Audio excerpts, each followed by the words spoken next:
பாருங்க, அவங்களுக்கு பால் ஊறுறதுக்காக இதைத்தான் கொடுக்கணும். இதை தவிர வேற எதுவும் கொடுக்கக்கூடாது. இந்த ஈரல் கொடுத்தோம்னா அதிகமாக அவங்களுக்கு பால் வரும். இதையும் அதே மாதிரி ஒரு டைம் கழுவிட்டு நம்ம குக்கரில் வச்சிடலாம்.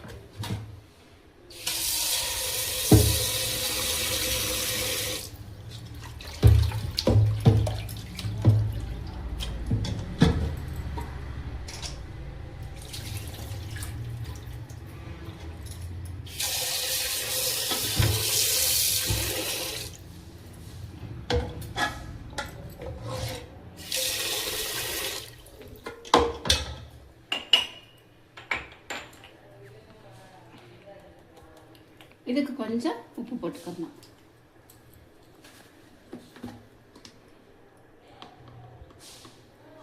கொஞ்சம் மஞ்சத்தூள்.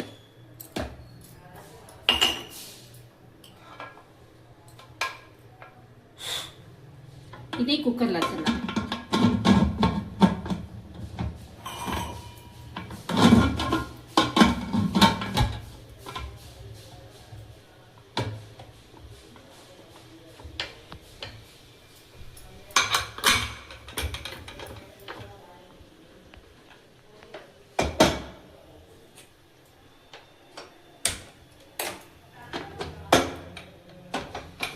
இப்போ இது 2-3 விசில் வரணும். வந்ததுக்கு அப்புறம் தான் நம்ம இதை ரெடி பண்ணுவோம். விசில் வரட்டும், அப்புறம் ரெடி பண்ணலாம். இப்போ பாருங்க, ஈரல் ரெடி ஆயிடுச்சு. பாருங்க எப்படி இருக்கு. இது ஏற்கனவே கட் பண்ணியாச்சு, அதனால் கட் பண்ண வேண்டிய அவசியமே இல்லை. நம்ம ஆல்ரெடி முதல்ல சொன்ன இந்த மெத்தட்லேயே நான் கிரேவி பண்ணி வச்சுருக்கேன். அவங்க வரங்குள்ளையே நான் இந்த கிரேவியெல்லாம் ரெடி பண்ணிட்டேன். இப்போ இதோட இதை ஊற்றி நம்ம அடுப்பில் வச்சிடலாம்.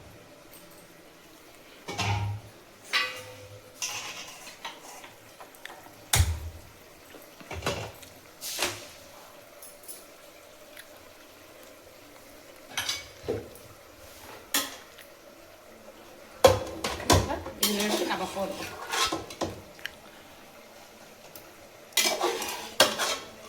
இது வந்து ஈரல். நான் முதல்ல செஞ்சது வந்து மதுரொட்டி.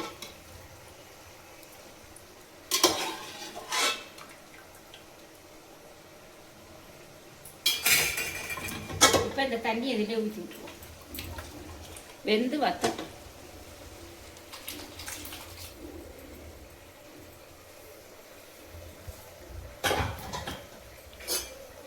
பாருங்க,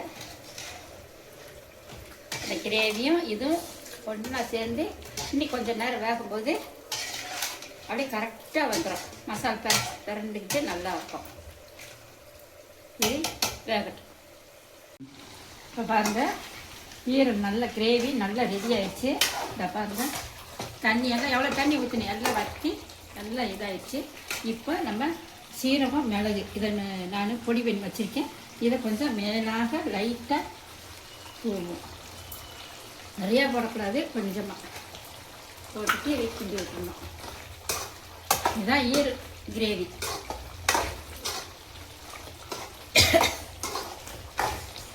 பாருங்க எவ்வளோ தண்ணி ஊற்றிருந்தேன், எப்படி ஆச்சுன்னு பாருங்க. இது அப்படியே அவங்க சோப்பில் போட்டு பரட்டி நல்லா சாப்பிட்லாம். நல்லா இருக்கும்.